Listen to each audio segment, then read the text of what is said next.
क्या भारत की सड़कों को अमेरिका जैसा बना देंगे गडकरी? क्या देशवासियों से किए वादे निभा पाएंगे गडकरी? क्या मोदी के बाद गडकरी का नंबर है? गडकरी कब और कैसे बनेंगे देश के प्रधानमंत्री? देखिए सिर्फ धर्म ज्ञान पर। नमस्कार, शिवपुरी से मैं कविता राणा और मेरे साथ मौजूद है आचार्य मेघ शर्मा जी। धन्यवाद कविता जी। धर्म ज्ञान के सभी दर्शकों को बहुत बहुत नमस्कार। आज हम एक ऐसी जानी मानी शख्सियत की कुंडली का विश्लेषण करने जा रहे हैं जो किसी परिचय के मोहताज नहीं है। हम बात कर रहे हैं केंद्रीय मंत्रिमंडल में परिवहन मंत्री नितिन गडकरी जी की। जी हाँ, मराठी ब्राह्मण परिवार में जन्मे नितिन गडकरी जी एक ऐसी शख्सियत हैं जिन्होंने अपने तकरीबन 40 साल राजनीति में वो गुजार चुके हैं और अब बतौर परिवहन मंत्री बीते मान लीजिए साल 2014 से लेकर अब तक के अपने समय में उन्होंने क्या कुछ हासिल किया है, किस तरह से पूरे ऑल ओवर इंडिया की सड़कों का इंफ्रास्ट्रक्चर, टोल सब किस तरह से बदल चुका है, मुझे लगता है वो जग जाहिर है। और अब सवाल ये उठता है जो कि देखिए ना, साल 2024 में एक बार फिर से लोकसभा के चुनाव है और जिसमें देश के प्रधानमंत्री को चुना जाता है और जो कि 24 के बाद सवाल उठता है कि मोदी जी के बाद अगला देश का प्रधानमंत्री दुनिया मतलब हम लोग किस में देखते हैं। और विकल्प के तौर पर अगर एक तरफ योगी आदित्यनाथ जी का नाम लिया जाता है तो दूसरी तरफ नितिन गडकरी भी हैं, क्योंकि एक तरफ तो वो संघ से जुड़े हुए हैं और दूसरी तरफ पार्टी में जिस पोजीशन पे हैं, तो ऐसे में कयास लगाए जा रहे हैं कि वो भी मोदी जी के बाद पार्टी की तरफ से प्रधानमंत्री बनने का वो दूसरा चेहरा है। तो ऐसे में आइए नितिन गडकरी जी की कुंडली का आज एनालिसिस करते हैं मेघ शर्मा जी के साथ और इनसे जानने की कोशिश करते हैं कि भाग्य के सितारे, राजनीतिक स्टार्स या फिर यूँ कहें कि ग्रह नक्षत्रों की दशाएं क्या नितिन गडकरी जी की कुंडली में क्या उन्हें सत्ता का राजा यानी कि देश का प्रधानमंत्री बनने का योग क्या उनकी कुंडली में है या नहीं। आज इसी पे हम चर्चा करेंगे। तो मैं जी सबसे पहले तो मैं नितिन गडकरी जी की कुंडली को आपसे जानना चाहूँगी।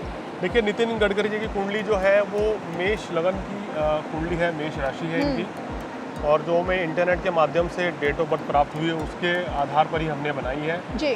अब इसमें कितनी सत्यता है ये तो नहीं कह सकते, लेकिन जो डेट ऑफ बर्थ हमें मिली है उसके आधार पर ये प्रेडिक्शन की जा रही है। देखिए, इस कुंडली में अगर देखें तो इनके लगन में चंद्रमा बुध केतु का योग है और कुंडली में दूसरे भाव में सूर्य और शुक्र विराजमान है, तीसरे भाव में मंगल है, पंचम भाव में बृहस्पति है, सप्तम भाव में इनके राहु है और अष्टम भाव में इनके शनि है। और इस समय कविता जी इनको गुरु की महादशा चल रही है। ये उनको 2000 अगर हम बात करें तो 15 से चल रही है। तो बृहस्पति की महादशा जो है इनके लिए काफ़ी शुभ है और इसी महादशा के दौरान ही इनको जो है, जैसे पिछले कार्यकाल में भी और इस कार्यकाल में भी ये बहुत अच्छे मंत्रालय इनको मिले हैं, बहुत अच्छे ये पोस्ट पर हैं और कुंडली इनकी बता रही है और जिस तरह का इनका स्वभाव है वो बहुत ही ज़बरदस्त है। ग्रह नक्षत्र कह रहे हैं कि ये बहुत ही अच्छे एक फेमस पॉलिटिकल लीडर हैं और नेम और फेम जो है काफ़ी अच्छा कमाएंगे, क्योंकि ग्रह सितारे हैं, मतलब इनके जो यश में, ख्याति में कोई कमी नहीं रहेगी आने वाले समय में। मैं जी देखिए ना, जो इनका पॉलिटिकल करियर कहता है कि महज 24 साल की आयु में भी एबीवीपी की तरफ से इन्होंने पॉलिटिक्स में कदम रख लिया। तो देखिए ना, पॉलिटिक्स में कदम रखते रखते इन्होंने कभी पीछे मुड़ के नहीं देखा। देखिए ना, पार्टी में शामिल हुए, उसके बाद कई पदों से उभरते हुए आज केंद्रीय मंत्रिमंडल में बैठे हुए हैं। इससे पहले पार्टी की तरफ से बीजेपी के राष्ट्रीय अध्यक्ष भी बन चुके हैं। तो मैं अब आपसे जानना चाहूँगी कि जिस तरह से बतौर परिवहन मंत्री इनका जो कार्य, जो उपलब्धि दिन पर दिन ये हासिल करते जा रहे हैं, देश की सड़कों का कायाकल्प हो गया है चारों तरफ, तो मतलब जिस तरह का डेवलपमेंट इनके नेतृत्व में अभी हो रहा है हमारे देश में, इसको लेकर आप क्या कहेंगे? मतलब जिस तरह का ये काम कर रहे हैं आज और कहते हैं कि इनके विरोधी कहीं नहीं है, जितनी प्रशंसा इनके खुद की पार्टी के नेता लोग करते हैं, इनके काम की उतनी ही प्रशंसा विपक्ष में बैठे लोग भी करते हैं। बताइए। देखिए, इनकी कुंडली में हम देख रहे हैं वो कौन सा ऐसा ग्रह बलवान है जिसके कारण इनको काफ़ी अच्छा मान सम्मान की प्राप्ति शायद मुझे नहीं लगता कि इन्हें विरोध का सामना कहीं करना पड़ रहा है। बिल्कुल बिल्कुल। देखिए, एक तो इनकी कुंडली में बृहस्पति की स्थिति बहुत शुभ है, पंचम भाव में बृहस्पति है और इसी भाव में बृहस्पति होने के कारण जो मान लीजिए कि इनको एक विश्व स्तर पर ख्याति मिली है, इनका जो नाम है एक विश्व स्तर पर है नितिन गडकरी जी का, और इनके चाहने वाले जो है कहना चाहिए सत्ता पक्ष में नहीं विपक्ष में भी बहुत ज़्यादा है। बिल्कुल। तो इसलिए और ये ऐसे लीडर हैं जिनके हर पार्टी के साथ बहुत अच्छी इनके डील रहती है, बहुत अच्छी बातचीत तालमेल बना के रखते हैं। तालमेल बना के रखते हैं। तो इनके ग्रहों का कमाल है।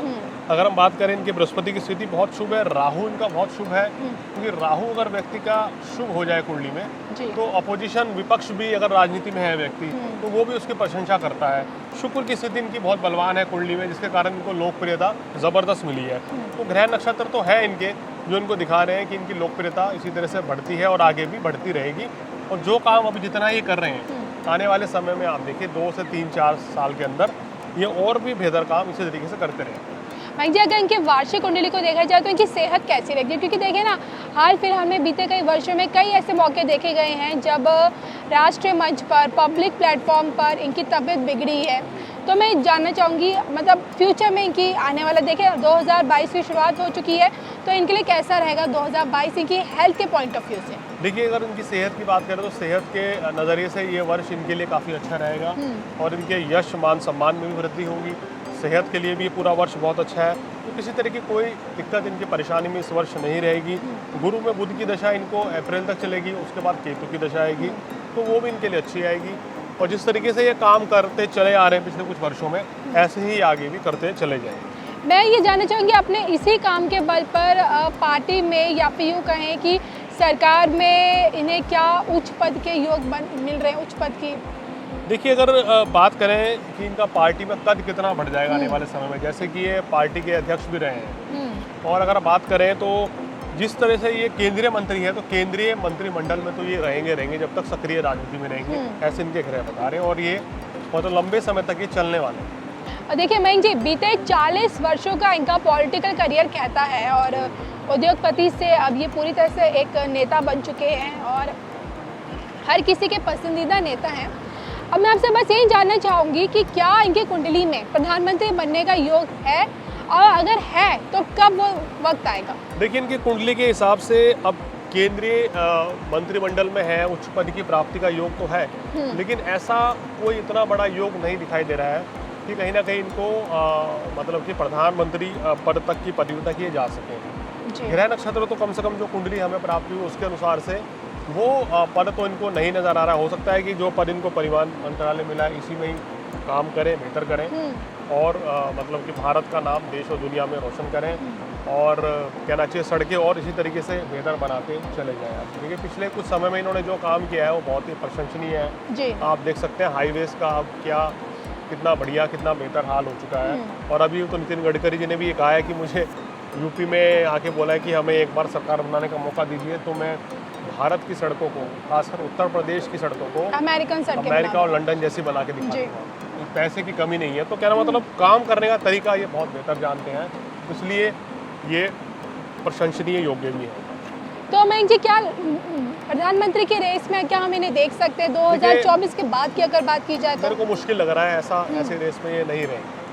तो देखिए, ये हमारे साथ मयंक शर्मा जी थे जिनसे हमने खास तौर पे नितिन गडकरी जी की कुंडली का एनालिसिस किया। वो इसलिए किया क्योंकि हमारे काफ़ी दर्शक जो ये जानना चाहते थे कि प्रधानमंत्री की रेस में क्या नितिन गडकरी जी को भी क्या देखा जा सकता है या नहीं। बहरहाल, इसमें आपके क्या विचार हैं? क्या आप 24 के बाद के इलेक्शन में मोदी के बाद क्या नितिन गडकरी को देश के प्रधानमंत्री के तौर पर देखना चाहते हैं या नहीं?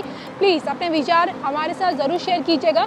और इसी के साथ साथ मुझे और मयंक शर्मा जी को दीजिए इजाज़त। फिर मिलेंगे, तब तक के लिए नमस्कार।